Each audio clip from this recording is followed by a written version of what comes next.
Okay, everybody, welcome. Once again, it's Open World Chat. As I've said before, we are the podcast with the video game name that never talks about video games, which is something I feel really guilty about. We used to talk about video games, but now we've taken this great title. But Mark, you're not a gamer. Mark Card, my co-host. Yeah, I play two games and then only intermittently.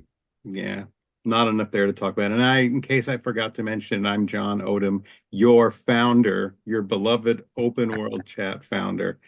And we're back today, back with our favorite person, Dr. Leigh McKagen, who has, Happy to be here. well, we're happy to have you. Leigh is a professor at Virginia Tech, and Correct. that's where you earned your PhD. And let me get this right: social, political, ethical, and cultural thought. Is that right? Yes, fantastic. We've got a fun acronym aspect, the alliance for all of those things. But primarily, I studied cultural and political theory, mostly theories of empire and practices, historical practices of empire, and science fiction. Well, and that's what we're going to talk about today, Yeah. back in the world of Star Trek, which, anytime we don't know what to talk about, there's always Star Trek. But we're going to talk about Empire in Star Trek. Particularly, you did your work, I know, primarily on Voyager. Is that hmm correct? Correct. Yes. When I was doing my PhD work, I studied Voyager primarily, largely as an effort to just pick something and talk about it. But studying the ways, and particularly the ways that imperialism is threaded throughout the whole narrative, in numerous different ways, and so the ways that practices of primarily American and British imperialism are retained and normalized through the various narrative features, in that case of Voyager, which included being cast away in the Delta Quadrant and other such things. But since then, and in addition to Voyager, I have done some work with quite a few other Star Trek iterations, including a work that I'm currently getting ready to send to the publisher as part of an edited collection on both Discovery and Picard, um, and have a forthcoming in the very early stages of brainstorming paper on Star Trek Prodigy, that I'm also thinking about. So yeah, so thinking about lots and all really of the Star Trek iterations of the franchise as a whole, and the way that imperialism is retained throughout those narratives. I'm going to throw a general question at you just hmm about your perspective, and then I promise I'll shut up, Mark, and I'll let you talk. But you were already a sci-fi fan, an adult sci-fi fan when you got into Trek, from what I read. Is that correct? Correct. Yes. Well, I grew up watching and enjoyed a lot of sci-fi, but had not watched Star Trek specifically until I was an adult. those of us like Mark and I, and so many Trek fans who were like raised by Star Trek, who grew hmm up on it, I think sometimes we have a problem with our perspective on it. I was at the Las Vegas convention about a year ago, and I got up and asked some question. I forget at what panel, and I referred to the last episode of the original series as some of the most sexist Trek I've ever seen in my life. And people didn't seem to know how to react. I think we're all locked into this perspective, but you came to it later. Does that give you, you think, a different perspective on all this stuff than a lot of the rest of us? Yes, I definitely think so. And I like to be upfront about when I came to Star Trek in a lot of my work and in a lot of conversations about it, because there are so many people who did, as you say, grow up with it, were raised by it, etc. And whether that was TOS or for my generation, largely TNG, even people with Voyager, my husband, for example, grew up watching Voyager with his parents and things like that. And so I do think on the one hand, it gives me a little bit of distance to perhaps come at it slightly more critically, right, out of the gate, as it were.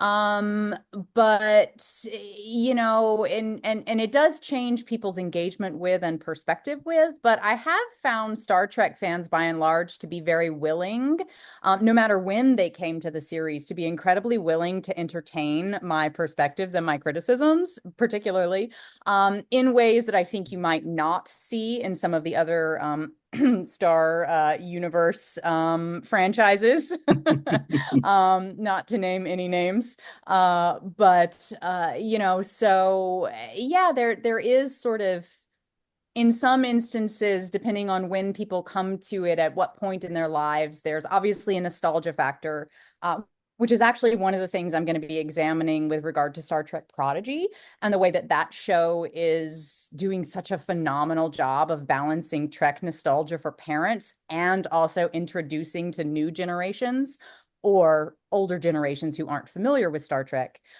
to the Trek franchise, the Trek universe, et cetera, because it does that really brilliantly in a lot of ways, I think. And there's in jokes every time you turn around for someone who, for example, has seen Voyager quite a few times, as is the case for me. But yeah, so some people know everything about everything, and some people are more casual fans, but by and large, they tend to be pretty receptive, and willing to at least say, "Oh yeah, no, that kind of makes sense. I can see some imperialism there." Yeah. Mark, I'm taking all the oxygen out of the room. Oh, Want to hardly. dive in? Well, yeah, something done a little reading of your stuff, and Uh-huh. it's interesting to me, having a PhD and myself Right. and having specialized in international conflict.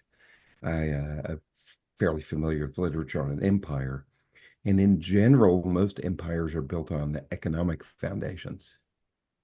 Well, if the Star Trek universe is taken to be at its own word, they've solved a lot of these economic problems. You know, no money, no commodities, no racism, no Yes. sexism. What's the empire built on? Now, I'm not saying there are no other alternatives, but Sure. in general, when you look at traditional theories of empire, they are almost always based on economic subjugation of other people. And Sure. through that economic subjugation of other people, you get lots of other benefits. You get lots of political power, you get lots of military power. And so I just kind of wonder what direction you think the imperialism is going in. Yeah, that's a great question. And it's definitely, I mean, economics is such a fascinating piece for Star Trek in general, right? Because it's this post-consumerism, post-scarcity ideal utopia, right? Yeah, but really, is it? But is it? And that, I think, is one of the key points. Um, because we never really see any of that happening. They just sort of mention it and then they move on. And we've got replicators, and that's great, right? And there's a little bit of a replicator dilemma in Voyager, and we might have to ration a little bit because we don't have all of our supplies. But oh, look, we can make coffee whenever we want and it's fine, right? So there's very little actual engagement with economic practices of the Federation. So I think that that's just, I mean, it's a lovely idea, and I love that Roddenberry and early show creators went there, especially in the 1960s, right? And that the 1980s continues that thread, because they didn't have to do that, Yeah. right? In TNG and the revival of Star Trek, and so there's a nod to it from time to time, but there's never any exploration of what it really means and how it really works. With the exception, perhaps, of the issue of fuel that we see in Discovery. And one thing that I find really fascinating about the contemporary Star Treks is that they are digging into some of those issues a little bit more.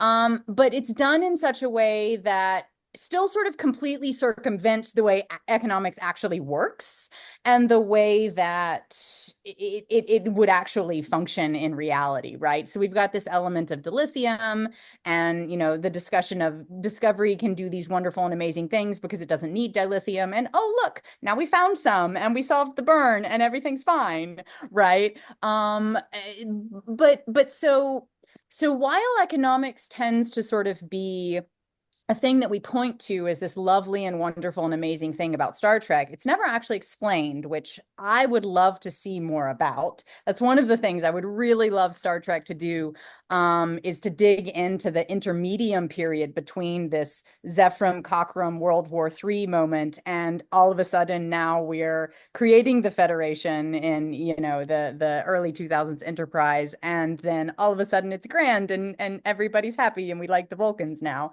of TOS and TNG and everything. But beyond that, the way that for me imperialism is written so firmly into these shows is through the elements of exploration and discovery that were also, much like economics, a super central part of not just early imperialism, the discovery of the Americas, etc., from Europe, and then American principles of concepts like manifest destiny and other sorts of practices that enabled or that were facilitated through the quest for exploration and discovery, that ultimately resulted in a lot of classification, setting the Western societies, perspectives, experiences, religions, etc., politics as superior to everything else. We see that a lot happening with the Federation and other such principles and practices of exploration and discovery, that are very connectly or definitely were tied to economics in early and historical imperialism here on Earth, right? Because the purpose of exploration and discovery was nominally for science, right, in capital letters, but was certainly actually economic, on the part of the states and the part of the governments, whether those were monarchies or what have you. And Star Trek sort of circumvents that bit and emphasizes the for science, to the exclusion of most everything else. But in doing so, they continue to retain a lot of those principles and practices and ways of thinking about the world that were prevalent and necessary for European and American imperial expansion without needing to actually dig into the economic reason for it. It just becomes, for science, yay. Well, actually, but my response to that is, if you look at even the original series, there's several episodes where they're trying to convince systems to give them the dilithium they need. Yes, So yes. how do we get this dilithium? What can we do? They don't really coerce anybody, but they make it clear that they're willing to negotiate. And so my one-word answer to my question is dilithium. Yes, and yeah, dilithium, the fuel, and it's there all the time, but so rarely actually discussed. I find Yeah. that truly fascinating. And you're right, there is some engagement with it in the original series, and it crops up a couple of times, in Voyager, and it's here and there, and it's in the background always, but it's like, there has to be some economic component to this need for fuel that revolutionizes literally our entire presumably future human society. Sure. And then when the burn But so, happens, yes. everything comes to a grinding halt. Yeah, the Federation literally cannot maintain anything except a couple of space stations and a few ships, because dilithium is gone. And it's fascinating to me that becomes the motivation for the crew of Discovery in season 3 to actually rebuild the Federation by solving the burn, right? Right. And they loop that political connection into the economic one without ever actually calling it economics. It's just for the Federation. It's for the Federation. It's for science. And in doing so, they're able to sort of circumvent that need to really dig into the economics and also the science. Like this, what is dilithium? How does this actually miracle substance, right? That we presumably found somewhere on Earth and also elsewhere in the galaxy. Well, I have a little bit more direct answer, and I think Sure, yeah. this works out pretty well. I think it's cultural imperialism. Yes, And absolutely. and embedded in that culture is democracy. Embedded in that culture is equal footing among systems. Embedded in that culture is scientific curiosity. And so it's interesting to me that this becomes more kind of an ideological empire, but the ideology is only a minor portion of the culture the Federation is trying to spread. Mm-hmm. They are deeply rooted in democratic government as the only solution, whereas both the Klingons and the Romulans and the Dominion have very different kinds of political arrangements and cultural arrangements. All of those are more or less defined by military domination. Yeah, strength. Yeah, Yeah, versus well, democracy. Yeah. military Yeah, strength, military democracy is strength. sort of like in Star Trek. It's like the economics, though. We assume as viewers and looking at this culture that's familiar to us that they're democratic in all the best possible ways. What we ever see, of course, because we're looking at in a military context, is very, very hierarchical, very, militaristic. We get glimpses of things like a president here and there, but they never tell us what democracy looks like. And that's another thing that I think is sort of, missing that we just infer, but are any two viewers going to infer it the same way?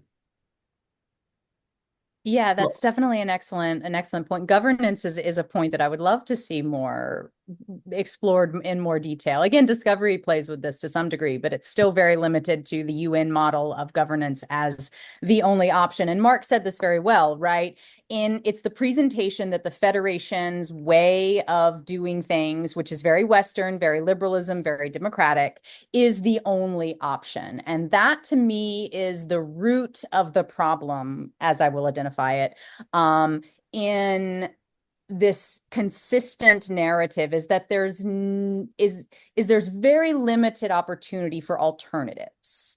And it forecloses the possibility of there being alternatives and doesn't give the opportunity for another way of governance to be explored, for example, or way of thinking about interaction with other people. And it's sort of, the Federation's way or the highway. They're very benevolent about it. They're not going out like the Cardassians, and or the Dominion and sort of saying, no, we're just going to dominate you and subjugate you and enslave you. Or like the Borg, we're not, assimilating you overtly and turning you into these weird technological robots. But it's definitely still a form of cultural assimilation, as Mark says, identified it as cultural imperialism, which is spot on. yeah, and the thing is that there are benefits to this cultural assimilation. Yes, There are certainly. definite benefits to it, but it does come at a price. And one of the things that this cultural imperialism subsumes is that we can accommodate everyone, whether it's the Breen or the Borg or whoever it is, although less so with the Borg. They do take an existential threat from the Borg. Yes, the But we Borg do kind of are a asterisk exception. but we do ally with the Romulans. We do ally with the Klingons. Hmm. And the interesting thing is there are episodes even as far back as the original series where they find that there are other forms of biology even which are superior to the Federation. And who I'm thinking of is the Organians. The Yes. Organians are pure energy. They've abandoned their corporeal form, and they have such power as to basically treat the Klingons in the Federation like spoiled children and slap them on the wrist and say, "Look, you can either do things our way, or you guys can kill each other." Yeah, they do it with the Federation too, though. That's the equivalence is drawn there. Oh no, no, no! I agree. I'm just saying they do it with both of them. Yeah. Yes. They tell them, and the organization of the Organians is far different than the way so the you're right in that this is a definite cultural imperialism. They expect and they assume not only is the Federation the only way, it's the best way for everyone. Mhm. Yes. And you know it and we see that in a lot of ways with the contrasts with all of these other imperial organizations. Most of them are evil to some degree or another. Not all. We meet some that are less overtly bad. You know, there's the Q continuum, the chaos and element of things, and other such sort of tangential moments. But the Borg are, of course, the phenomenal example where it's situated as, the Federation. We might assimilate you, but we won't assimilate you, right? Wink, wink. But in contrast to this sort of evil collective empire that simply seeks unifying uniform everything with no individual thought and everything. And but the Federation is always the best, and we see the contrast between the Borg and the Federation play out a lot in Voyager with the character Seven of Nine, of course, and Janeway's literally forcing of her to regain her humanity at the very beginning, despite Seven's actual objection. She says, "No, do not do this." And Janeway says, "Oh, you'll thank me later," and does it anyway. And then we see throughout the rest of that series her struggle, Seven's struggle, and Janeway's struggle with her to encourage her to be more individual, to embrace these Western liberal humanism principles, right, that the Federation espouses, in contrast to that evil thing that is the Borg, and that collectivism, that unity, that sense of family, even that Seven mentioned several times, having experienced as part of the collective. And Because and for that's not, we're better, and there's this sort of straight up Janeway's absolute refusal to accept that anything other than Federation individualism is not viable, is not feasible, right? She's just not willing to even entertain that idea. well, and I think that sees its ultimate expression in the Dominion War, Yes, because in the definitely. Dominion War, collective is the only way to do things, and the Hmm. Federation finds that it's as strong, if not stronger, and they eventually have to abandon the principles of the Federation and use a Section 31 solution, which is Yes. introducing the biological warfare. Yes. Now, what just occurred to me is I think a lot of this goes back to the Cold War origins of the original series, Absolutely. because Definitely. even in the episode where you talk about the difference, I mean, where you talk about the Yangs and the Combs. Yes. So, Yeah, I mean, isn't that's really that brings up a really good question too. The Prime Directive sort of fell away as a plot device, really by the end of the Next Generation. But at its core, then, isn't the Prime Directive fundamentally anti-imperialist, anti-colonialist, or at least was that its intention? That's its yes. intention, yes. But in reality, I think it actually is a fundamentally imperialist principle, because it still nonetheless puts the onus on the Federation to decide who is at a particular level, right, and who isn't, and they become the continued instigators and the continued arbiter of what counts and who counts as X, Y, and Z, Mhm. right? And it continues to prioritize their perspective over that of anyone else. And it definitely does have an anti-imperial uh, facet, it seems. Facade, there's the word I'm looking for. It definitely, and it was written for that reason, right, to be anti-imperial and to avoid the imperialist tendencies of Europe, and that people have talked about the origins of that concept. But it definitely sort of continues to prioritize and assume that the Federation is in the position to make that call, and is in itself inherently colonial as a result. Interesting. Just speak very broadly here for just a minute, because we've been Uh-huh. talking about Federation colonialism, and the kind of Federation colonialism we've been talking about is, rebuilding the Federation after the burn. Um, the exploration where we make contact with new civilizations and show them our goodness and try to bring them into the Federation. And everybody ultimately really wants to be there. Even the Borg with, Seven or Hugh, even species Mm. 8427. I mean, Yes. everybody becomes somebody we can deal with. But so what does in Voyager, she's not doing that. Janeway and Voyager, they're making friends as they go along. So it's sort of a different scenario. What does imperialism look like specifically in Voyager?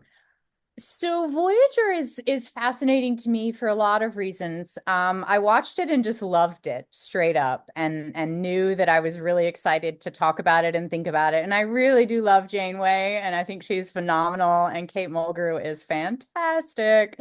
And I really wanted to understand what was going on. So that's a really good question, John. So Voyager takes a really traditional castaway narrative, much in an effort to evoke the original series in a lot of key ways that TNG and obviously Deep Space Nine, which is very different, was not doing. So it was an attempt to appeal to that sort of original that original energy, that original spirit of action and adventure, according to one of the early series project descriptions that I've read.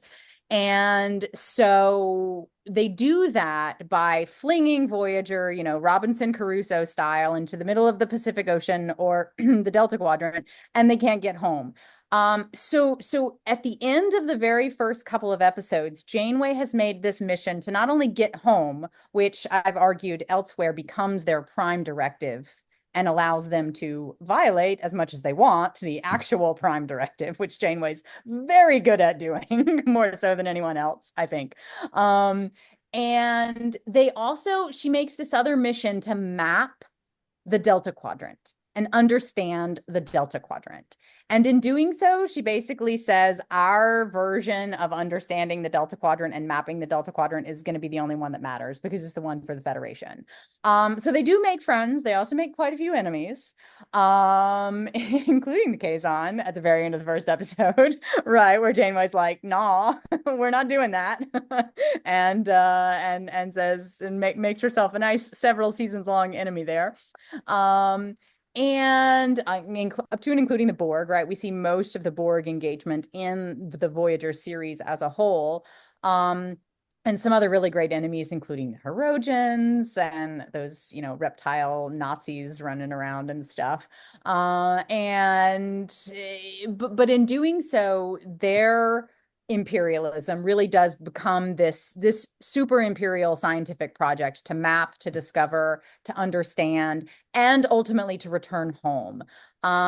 There's a great book on castaway adventure narratives by Rebecca Weaver Hightower.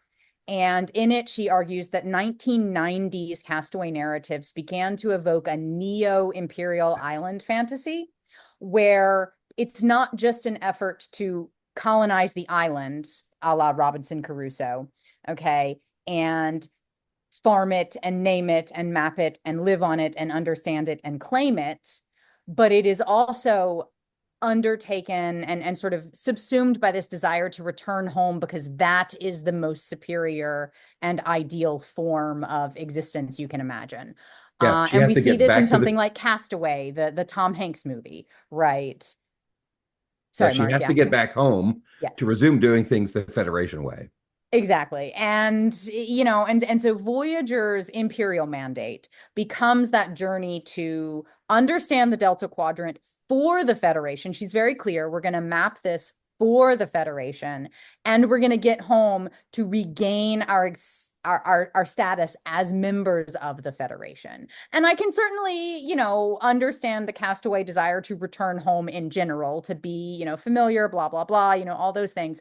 But it becomes more, it's more nuanced for Janeway and more compelling and more overt. And it really does govern every single interaction they have, and it governs everything that she does, for good or ill, right? She certainly makes mistakes. She even realizes that on occasion, right? But they name nebulas, they encounter, other species, and there's never this moment where they're like, hey, maybe you're a native of this quadrant and you're a Kazon and maybe you actually know what's going on here, and I should be okay with that, Mhm. right? Instead, it's no, we're just going to bomb you and leave, right? So there's this it's the whole premise is just so infused with this particular imperial mandate of the Federation that stems from these centuries of Euro-American imperial action and centuries of imperial castaway narratives, where cultural imperialism becomes the defining sort of motivation, or the defining form within it. And yeah, I mean, and Voyager has some phenomenal episodes, and they've also got some really interesting ones, and the storylines are fun, and but it definitely is this consistent and relentless understand, map, discover, get home. Yeah. Yeah. All right, I have a question, and we're Variety. going to change Mhm. things around. If you want to, if the goal of whatever organization you have is to explore the universe, can you do it without some kind of imperialism? That is a fantastic question. I think from a Western perspective, the answer is no. You can't Absolutely understand not. Yeah, I because don't see that. science and discovery, and from a Western perspective, and this is super important, from a Western perspective, is so inherently infused and intertwined with imperial justification, rationalization, expansion. It is the reason for the civilizing mission, because we must map these spaces and govern these spaces in order to take these savages, right, and civilize them. And the science and discovery of that whole centuries worth of endeavors, from the Spanish naturalists wandering around in the 1520s in newly conquered Spanish territory in, the Latin America, or what we now call Latin America, and, up through the British, David Livingstone, imperialists in, Central Africa in the 19th century. And, we run the gamut of that whole time period.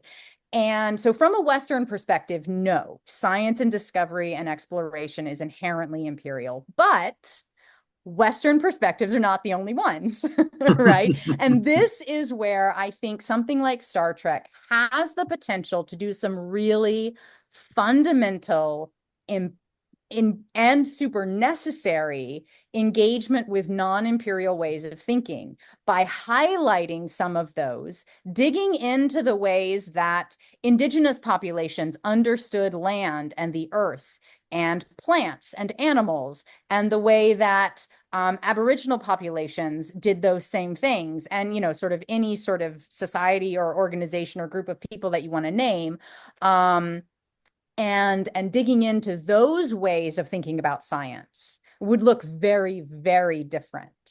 What's And so interesting to me, yeah, I'm sorry, I don't mean to interrupt. no, Don't you're get me fine. wrong. What's interesting to me is, are there any cultures which haven't given in to imperialism? That is certainly a good question. I think that there are a lot of theorists and writers and people who identify with any number of indigenous groups who would, sort of say yes and no to that question, right? Because the reality of the situation is that there are, well, maybe with the exception of like what, one or two tribes somewhere in the Amazon, there are no people untouched on this planet by European and American imperialism, right? I'm even talking about pre-European, Okay. because I mean, you can go back to look at the empires before the Hmm. West came to Central Yes, America. You can go absolutely. back and look at China Hmm. or Egypt 10,000 years ago. Hmm. So my question is imperialism just a fundamental part of human experience? That Is the is an fact that intriguing you question. is the That's a fact that depressing question. yeah, of It course is, it isn't is, it? but it Let's has to move be on. Let's come up asked. with another question. But it has to be asked. That Yeah. So there's can a you actually really, explore your own world without subjugating other people? Without I think bringing it's your very world with possible. you. Yes, but I do think we have to look at the non-Western approaches and engagements. And while all of those populations and ways of thinking and being were certainly influenced, and in some cases almost entirely eradicated by European and American imperialism, those And we also see a lot of these in older instances too, right? We're not just my area of Well, study is 1500 to the present, no, right? but my point is that these things existed before there Uh-huh. was a Western culture, Sure. before there was Yeah. a And Western Western culture is tradition. pretty much the personification of several of those empires, too, right? So, this has this exceedingly long history. But I think that while we can perhaps not escape with thinking about the world in, to some degree, an imperial way because of the prominence and prevalence of European, or sorry, not just of imperialism from, the dawn of civilization to the present, if you want to go the from the dawn of time, stand of phrase, but I also think that there are ways of thinking that can avoid those. So there's a great collection that came out early last year, I think, from Routledge, and it's one of these big handbooks, right? The Routledge Handbook of Co-Futurisms. And it's one of my favorites in this way, sort of in this arena of, so what else, what are the alternatives? Can there be alternatives? How can there be alternatives? Because this one puts together a collection of basically any sort of speculative fiction approach that isn't strictly Western. And we're talking about Afrofuturism, we're talking about African futurism, Latinx futurisms, we're talking about indigenous futurisms, and there's a ton of others, right? And what this collection is seeking to do is bring a lot of those perspectives in conversation with one another as an effort to, or in an effort to explore how there can be at least largely non-imperial ways of thinking about, in this case, futurisms. They're speculative fictions, they're science fiction Sure, mostly. sure. But it does a really great job, and it's a very long book, so there's a little something for everyone in there somewhere.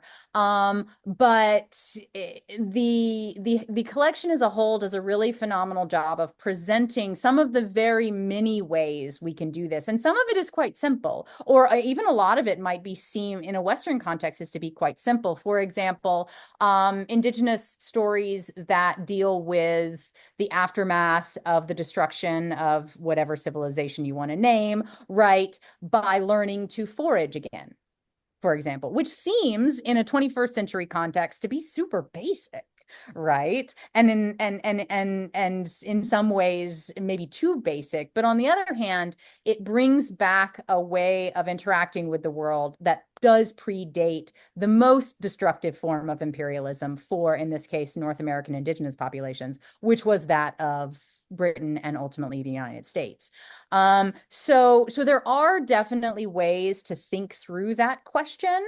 But yeah, from a philosophical standpoint, is there anything else, right? But one of the things that the editors of that collection say in their sort of intro piece to it is that there's a lot of sci-fi apocalyptic and post-apocalyptic visions, right? And the reality of it is that this is a post-apocalyptic world for the vast majority of non-Europeans, right? And pretty much for everyone who's of non-European ancestry.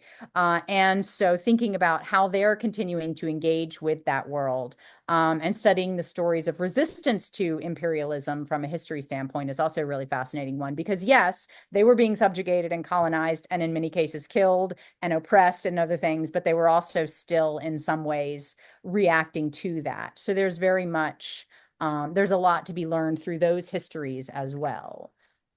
And I really do think that Star Trek has a lot of potential to dig into some of those stories and to play around. And they did it very successfully in a few episodes, which is fun. And there are definitely some threads where this happens from time to time, whether it's a character arc or a single episode or something like that. Discovery had that potential, and then they were like, let's rebuild the Federation. Yay. I was like, oh, Well, must we? give us Do an we have to example of a do good one. I would be curious. Give me a good episode here where they this? really pulled So it off. So the TNG episode Inner Light comes to mind to me a lot when I think about alternatives to imperial storytelling where the heroes always win. Because in this case, this is the one where Picard gets sort of sucked into that time capsule repository of knowledge and lives out his life on this planet as this scientist who sees the impending destruction of his planet and tries to fix it and fails. And in the end, they all die. Right. And Picard then wakes up and is like, what has happened? I don't understand what is going on. And he realizes that he has experienced this sort of almost living, memory experience of the destruction, of ecological destruction of that planet, or environmental destruction. And I think that episode, not only is it a really good standalone episode, it actually won a Hugo at the time, and it tends to be a top episode by fans, which I find really fascinating, Oh, which it's says great. maybe this kind of storytelling actually could work, right? But it does a really nice job of presenting a story where the heroes don't save the day, and that has a lot of potential as well to explore alternative ways of interacting with the world. And yeah, and I mean, that episode is really great because Patrick Stewart is such a phenomenal actor and he really carries it, and it's just really good on a lot of levels. But that's one episode that always comes to mind from TNG. Voyager has a couple of episodes that sort of mirror that concept in a few ways that almost do what I think they could be doing. One is the episode Remember, where B'Elanna Torres gets gifted life experiences of someone alien that they've rescued. I can't remember their names. Of a planet that evokes sort of World War II vibes with an oppressed group of population, and she ends up living the experiences of this one woman whose sacrifices her boyfriend, and then ends up, actually chanting like, kill him in the execution scene. And so that one has some potential to play around with this concept too of in this case of memory as a learning tool to keep the history and those imperial injustices, in this case of this example, with them. But then she sort of passes it off to somebody else and moves on, and it just sort of lives in the past episode. She doesn't really come back to it. There's another one which I think is actually just called Memorial in Voyager, where they go to that planet and they get sucked into the memories of a military conflict gone wrong on the planet, where they ended up killing a whole bunch of villagers, and the Voyager crew is actually playing soldiers. And so again, they're kind of trying to like wrestle with, how do we resolve this colonial atrocity, right, that has happened on a planet that might not be ours, but we're embodying this experience. And so there's moments there where they have, I think, the potential to learn from it. But again, at the end, we just sort of set a beacon in the sky and then we move on. I just thought of another great one. Yeah, sure. One where they spent a year in hell working as slaves Yes. for another empire. Yes, I don't in the remember the name Voyager. of it, but That's what it is. It's a Year of Hell. It's a two-parter, and it had a lot of potential again, but it sort of often gets washed away and subsumed. And even that one, where they like live through this entire year, they never really return to it, even collectively. well, And and they part don't of really that's they don't really even apply any of the lessons they learned. yeah, exactly. And there's this part of that is the Trek serialization thing, which was happening in the 80s and 90s in those shows. And that was just how television was done at the time, by and large. Series long arcs didn't come into play until Voyager and Deep Space Nine were wrapping up. And so part of that is just simply the way television was being done. But I By the way, also think that there's a lot of moments where, even in later series, where we see super long series arcs. Let's talk about, I mean, Enterprise does this for the first time in the Trek universe, right? the Dominion War. The Dominion War does it too. And that's and also some of the Borg storylines. So we're starting to see that change happen in Deep Space Nine and Voyager in the latter half of their Yep. seasons. But again, it's still mostly this sort of episode of the week kind of thing, where they rarely return to those lessons or experiences in the future. But the newer Trek, Discovery does this obviously very extensively, and Picard is doing this too. But even in those episodes where they really have the potential to do something radical and do something different, we're just gonna rebuild the Federation, right? And And that's cool because we get to see Stacey Abrams as the president of Earth, right? In the season 4 finale That of was Voyage or awesome. of Discovery, which was amazing, you know. But on the other hand, it's like, can we do something different here, right? Yeah. Can we rethink how this either governance is going to work, our economy is going to work? It's interesting that both we get dilithium and government back at the same time, to recall that thread we were talking about earlier, Mark, where economics is not ostensibly tied to the power structures of the Federation, but it absolutely fundamentally Yeah, has to be. Right? economics is completely you can't take You them can't apart. divorce yourself from You it, even though cannot we really separate want to. you can't separate economics and empire. Can't be done. Yeah, we really want to, but it just ends up not working, right? And Discovery proves that pretty conclusively, I think. But yeah, so I mean, there are a lot of moments, and there's a lot of characters too. Like one of the things I was looking at with Voyager was some of the sort of lesser underutilized characters, and Chakotay comes to mind, right? And there was a lot going on there. There were a lot of things about how the character was conceptualized that I think were maybe not well thought out. And definitely a lot of critique, justifiable critique to be made for a quote unquote Native American character, and other such things. But at the beginning, he really gives it a try, and the writers really give it a try, and they give him some potentially very interesting moments, and importance to the show with his emphasis on cultural anthropology of alien races, and totally divorced even necessarily from his pseudo Native American nature. Mhm. But then they just drop him, and they're like, nah, we don't need to worry about this Yeah. anymore. And for whatever reason that happened on the part of the writers, who can say for sure in the long run. But it just sort of there's a lot of almost moments in Star Trek, and what I would really like to see at some point is for them to take some of those almost moments and them to actually do more with them, and make them real moments, because that would be super cool. Do you worry that Strange New Worlds has sort of stepped itself back into the box a little bit and is going to make it Yeah. harder to tell those stories? Strange New Worlds, I think I mean, I really have enjoyed it. Yeah, me too. I watched the first season. I'm trying to remember if I watched the second season. Yes, I think we did. That was the one with the musical, right? That was in the second Yeah, season. yes. Okay. I love that episode. Yeah, I do too. That one's either love or hate, but I also really love the Buffy musical episode. So here, Yes. Right here, on. here, here I And the am. Xena one, there was a Xena one Yeah. too. Who doesn't love a good musical, right? Right. I've wanted a Star Trek musical for a long time. So anyway, that made me happy. But yeah, I think Strange New Worlds has a lot of potential, because while on the one hand they are kind of returning to that TOS era of episodes, and giving us a lot of legacy characters like Kirk, who we all love just because he's Kirk, and maybe Paul Wesley, who's actually really a vampire, by the way, will do a really good job with this. I cannot see him as anything other than a vampire. Yeah, No I matter can't how much no matter how I've tried, I he can't does a great see job, but he's a vampire. Like, I sorry. I can't see Robert Beltran as anything other than the guy in Eating Raoul. Exactly. There's always that one actor, right? But yeah, so Strange New Worlds, I don't know, but they've been so overt in some of their episodes. Like they've actually gone into character backstories, which we Mm. very rarely see in any other Star Trek. I mean, Discovery's doing it to some extent with Michael Burnham, but only her.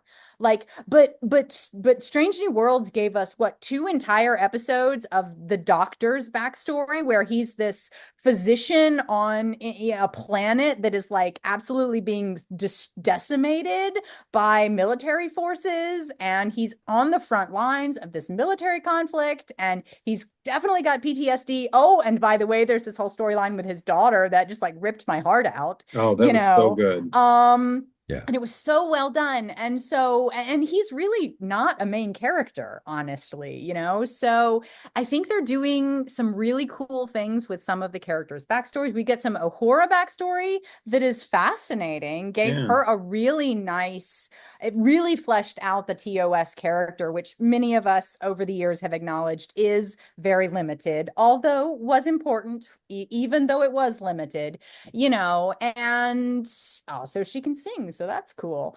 But so yeah, I'm really fascinated to see where it goes. I'm really excited for season 3, and I think I saw something that was actually real about season 4 being Yes, picked up. Yeah, yeah, okay. I it's didn't season actually 4 has read been the. greenlit. Okay, yeah. It's hard to know sometimes when you see those online as a headline whether it's actually real or not, and then No, I didn't it read has the been article. greenlit. So It's on the way. okay, great.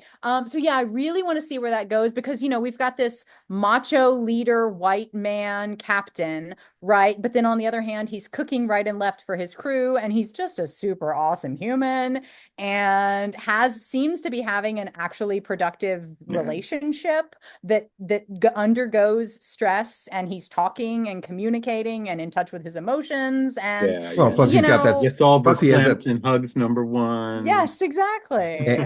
but at the same time, he also has the sword of Damocles over his head. True.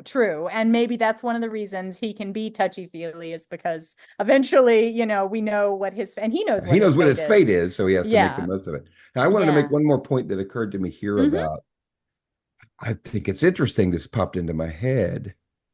I think Strange New Worlds has done a great job of trying to figure out in the early Federation or middle Federation as to which approach is better for their imperialism. Do you want to go Mm. strictly logical the way the Vulcans do?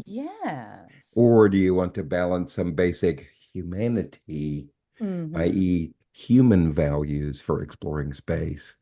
And you see a lot of that in Strange New Worlds with the whole episode where Spock suddenly finds himself transformed into a complete human with no Vulcan side.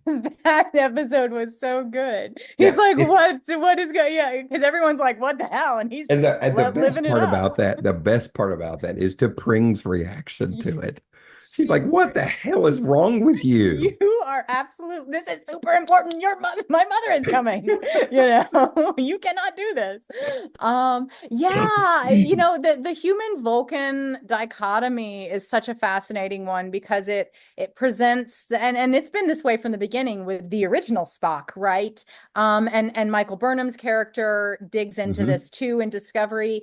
And we've got the super highly logical Vulcan element, the much more emotionally led human irrationality as far as the Vulcans are concerned. But on the other hand, the human thinking is always the one that tends to kind of save the day, right? And is what sort of enables the Federation to come into existence in the first place, because the Vulcans wouldn't have done that because that's not very logical, Right, and the right? Vulcans are intensely culturally imperialistic in Yes. Yes. Enterprise, and that doesn't get resolved. I mean, you're right, the human attitude always tends to win out, but you've got these two sort of imperialistic cultures that not only do they tolerate each other, but they kind of work together.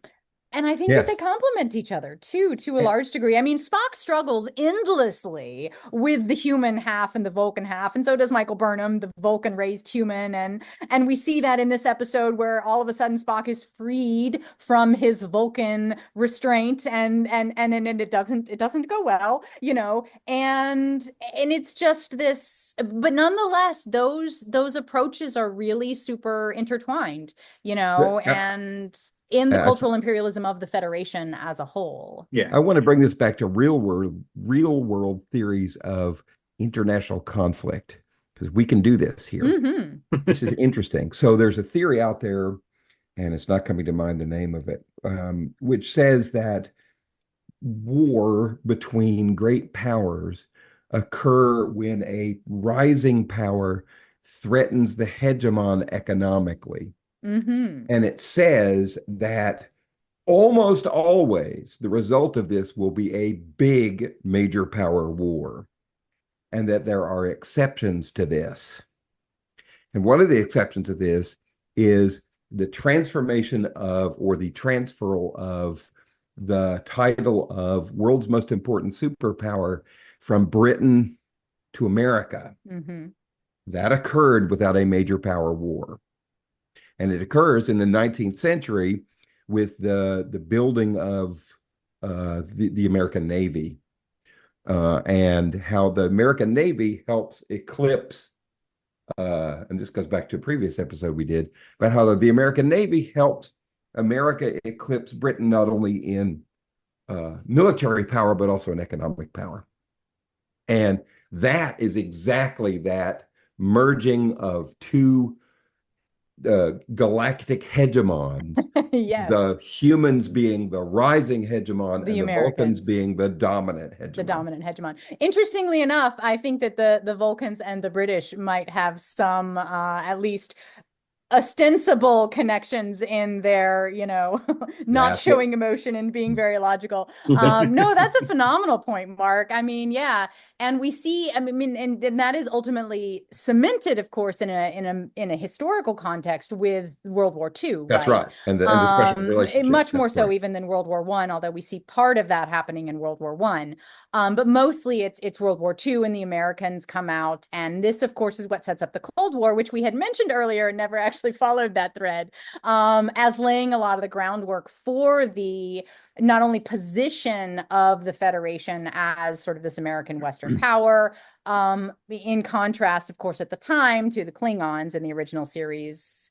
And as time goes on, the enemy changes, much like the American enemy changes over time, to be different, and also in the 21st century, much more nebulous, much more like a lot of the contemporary enemies that we see in new Star Trek, where we can't define our enemy quite as readily as we used to be able to. But yes, we've got these superpowers that come together and ultimately then work together to form the UN, or sorry, the Federation, right? And see and prove for half a century that this form of universal governance is ideal. Oh, But I still think that's going on now. yes, oh, certainly, Yeah. even 24 years into the 21st century, most definitely. And again, limits and excludes the possibility of exploring possible alternatives. Whether those are local or global doesn't really matter, and extraterrestrial, right? One of the things I'm really interested in a science fiction context, especially now, is that we're going to space, right? Somebody's going to do it. It's inevitable. The colonization of Mars is on the plan for not only NASA and Elon Musk, right, but also major governments. And, how it goes is going to be anybody's guess. Is it going to be successful? Who knows? But we're going to keep calling it the colonization of Mars, right? Yeah. And talk about a loaded word.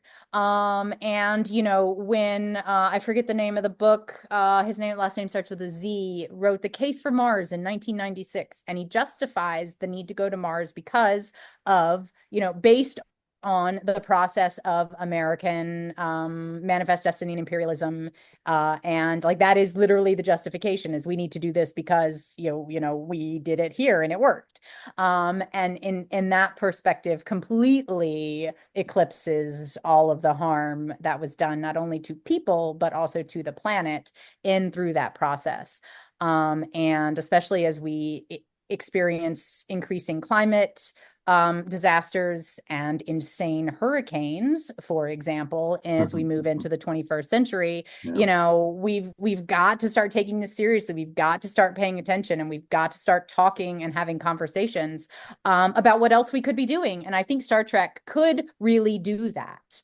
And I would really love to see that. I'm looking forward to seeing what Strange New Worlds does, especially given that they're not shying away from the politics of conflict and PTSD and doctor ethics and, oops, maybe you have a lobotomy and you're not a Vulcan anymore. Also, let's sing some songs and rap with some Klingons and, and stuff like that. Love it. So great. Well, it's interesting that you talked about colonization, how this is inevitable and all this other stuff. 2 points come to mind. One is they made a real effort in the 60s to make sure that space and especially the moon were not subject to imperial colonization. So there's a couple of treaties that people sign, and of course, treaties are only as good as the signatories' willingness to abide by them, which decolonize the moon, which says, hey, we're not going to allow any one government to have control over the moon. And the two major powers both signed that thing. The other thing is that whenever anyone talks about colonization, especially in regard to global climate change, I always think back to what Neil deGrasse Tyson says. Mhm. And he says, look, if we've got the money to colonize Mars by terraforming, why the hell don't we terraform the planet Let's fix the here one we're living now? on. Oh my Because it's the gosh. same technology. Let's Yeah. fix the bloody planet we live on instead of So, worrying about the so next one. Occam's Oh my razor gosh. applies here. The Yes, simplest absolutely. solution is always the best one because Yes. it will cost pennies on the dollar to do that here compared to doing it on Mars. And you know what? We already have all the water we could need Yeah, here. We don't need to worry about finding it on Mars. Like, Right. why, right? And just because we can, and because it's this driven mandate or whatever. No, let's fix the one we've got and stop destroying it. So besides, Mark, I like how you bring up the 1967 Outer Space Treaty. yeah, And that was actually one of the key points. There's another recent collection called Reclaiming Space that does a really good job at bringing in largely non-Western voices to the conversation about exploring space, not necessarily just science fiction. And I don't even think anyone mentioned Star Trek. It had to happen eventually. But there is one chapter that takes science fiction to heart. And one mention of Interstellar, which is awful. But at any rate, so 1967, there's an outer space treaty signed by major powers of the UN, and one of the early chapters in this book talks about how current policies, including those by UN nations and signatories of this treaty, are actively violating that treaty, yeah, of course, of right? course. In all of their actions and through all of these pushes to claim things Oh, and just et look cetera, at right? just look at the business effort to go out and mine asteroids. Asteroid mining is top Yeah. of the list here, right? Yeah. So this is actually the part of the subject of an edited collection that two of my colleagues and I are putting together with Lexington Press on the politics of future spaces. That's And great. we're sending it to the editor in about the deadline is the end of the year, but I think we're going to be ready before then. Oh, I just And figured out the next thing we're going to have you on to talk about then. yeah. And of course, my chapter in there is obviously about Star Trek and Discovery and Picard, but we have a great piece on asteroid mining, and we have several others that are a large part of the collection looks at more virtual space and like video games Well, and things like that, and telehealth, and and some other elements of ways we're conceptualizing future spaces, both physical and digital. But yeah, there's so much of this interest right now in these future spaces, whether they're virtual metaverse, Facebook world, or whether they're Elon Musk and his SpaceX rockets and his colonization of Mars. which would And undoubtedly be fascist. oh, yeah, That's what he yeah, wants. for There you sure. go. For sure. Dictator of one there on that one. But hey, if he wants to go, No, I'm more than happy to send Elon Musk to Mars. I'm game. I'll vote for that one. That's okay with me. Then we can fix this planet as long as he and does just it, leave him there. as long I'm as he good. does it on his own dime, I'm good with it. Yeah, Yes. If he wants to go, more power to you. Take some of your buddies with you. right on. Then Yeah, do your own yeah. thing. But But- yeah, anyway, go ahead, John. So, I Oh have one no, last- just Mark. making a throwaway joke there. But let me ask one last question. okay. What's the historical analogy to the empire built in Star Trek? So what's the terrestrial model? I have one, and I'll start. Ooh, okay. It's Rome. Yes. And here's why it's Rome. Love it. The reason why Rome was such a long-lasting empire is, all right, we've taken over your land. Give us money. You can keep your religion. You can keep your customs. You can keep your language. We don't care. Just pay tribute and send us your sons for the army. And that's it. And for a long time, that's why the Roman Republic, why the Roman Empire lasted, because they did not force many other values on top of you. Yes. If you learned Latin, we didn't care who you traded with. We don't care who you worship. We don't care what language you speak, as long as you make an effort to take on certain Roman customs, and not all of them. certain Roman just the customs. important ones. Yeah. And And that's right. if over a couple of centuries our gods subsume yours, then hey, that's even better. But it doesn't I have to, yeah, right? I Until the think, dilithium blows it up and then it's over. but the point is that part of the reason why the Federation lasts so long, and part of the reason why Rome lasted so long, is there are benefits to this association. Mhm. There are costs, to be sure, and some of them are too high to be made. However, and that's why I say it's more a cultural empire. Mhm. The Star Trek imperialism is a more a cultural empire because there are things they are willing to let go. Whereas in other cultures, you have to do everything or genocide. Yes, and that's very much the British or American model, right? And in fact, most of the empires of the latter half of the 20th, or sorry, of the last 500 years, the Ottomans stand out as a little bit of an exception. They're doing a little bit more of the Roman model, but yeah, that doesn't always go well. Yeah, except for the religious element. Exactly, except for religion. But yeah, no, I think that's a really excellent comparison for a lot of reasons, because it does speak to the unique policies, we'll say unique, slightly in quotation marks, of the Federation as an empire, because it isn't doing the overt forced conversion. You're not, we're not going to make you learn our language. And if you do, it's going to be great. And if you want to study in our schools, you need to learn our language, right? But you don't have to. Or we're not going to wipe you out if you don't, right? Yeah, no, I think that's certainly the most apt comparison, because even if you look at the imperialism, for example, of the United States, it is definitely much more overt, right? Especially for toward the indigenous populations. Because I mean, reservation schools, right? Let's talk about forced conversion and assimilation here, right? That was government mandated policy for quite a long time. Oh, they were doing it to horrible domestically. effect. They were doing Yeah. it too domestically with the slave Yes, populations. absolutely. Oh, and definitely the whole practice of the enslavement of Africans, and their descendants in the United States and elsewhere. So yeah, no, I think Rome is definitely a good analogy, or sorry, a good whatever that word is for the Federation. And the best one too, I would think. Yeah.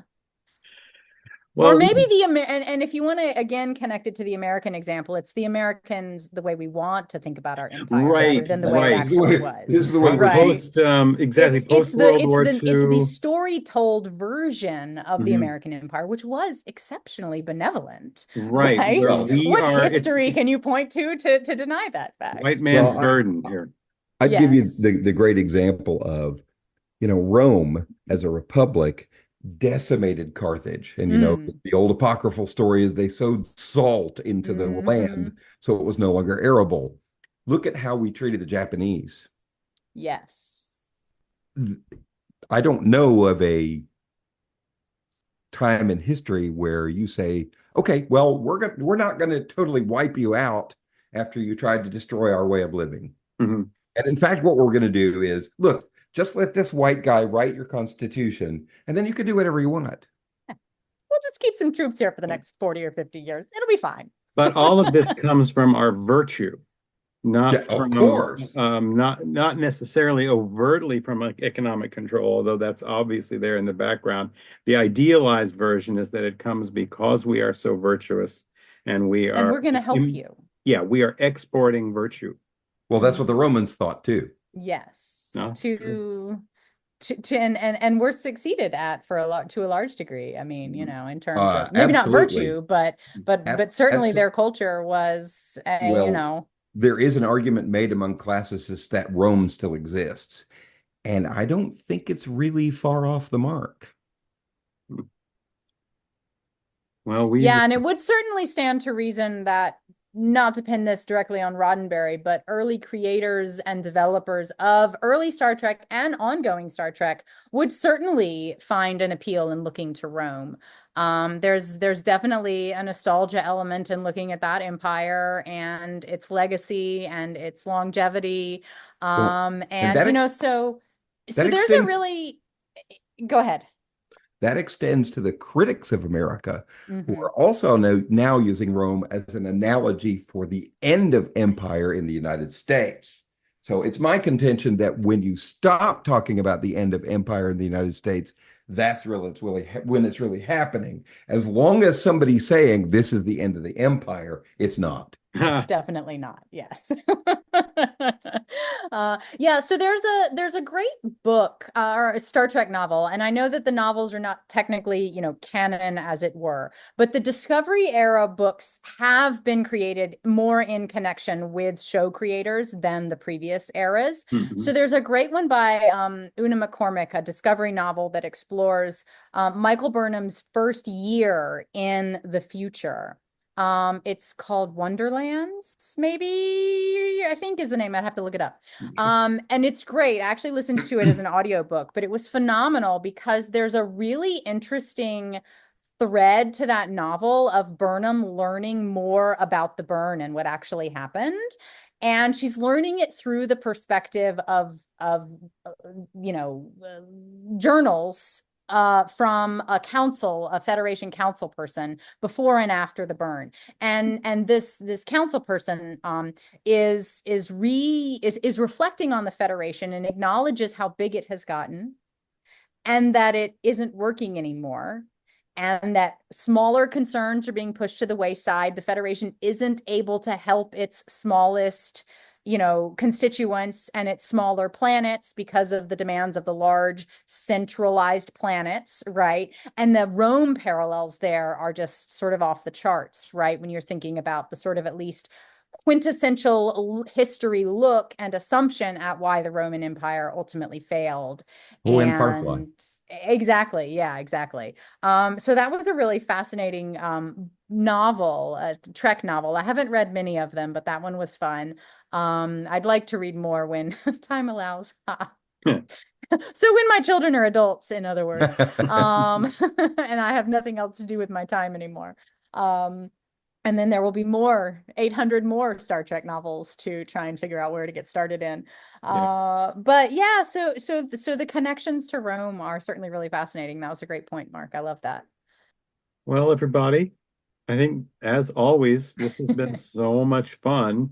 Yes. And, now that we know you're working on another project here, we'll have to have you back on to talk about that when that's done. I would love to. Yeah. Yeah, you need to work on a novel. You need to work on a novel. There you go. You need to get out of us all of this academic writing. I agree completely. And it's been on my mind, actually. I was one of those high schoolers who started writing a fantasy novel and drew a map and, found the 5 chapters of typed and printed, material a couple of years ago. And was like, oh, this is awful. Right. But I did. I was going to do that. Right. And then it went the academic direction and stuff. But now that the academia dream is going to have to shift at some point, because I bound myself geographically to a place that I'm not going to find the job that I wanted to find. Such is life. But yeah, actually I've had that thought, that maybe I can take some of these skills and turn them into better science fiction than what my 16-year-old self was writing. And now they have whole software programs that help you build these universes by helping you organizing it. just ask ChatGPT to get me started. Yeah. Yes.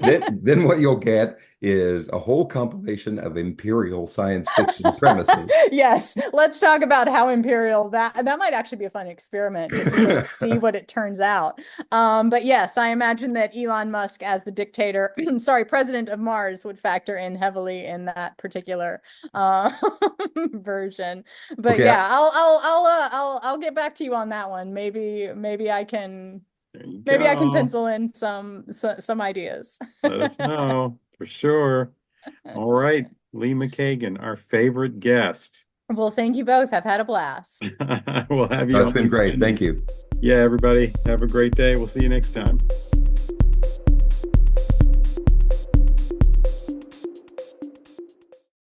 Our theme music is by Christopher Piatek.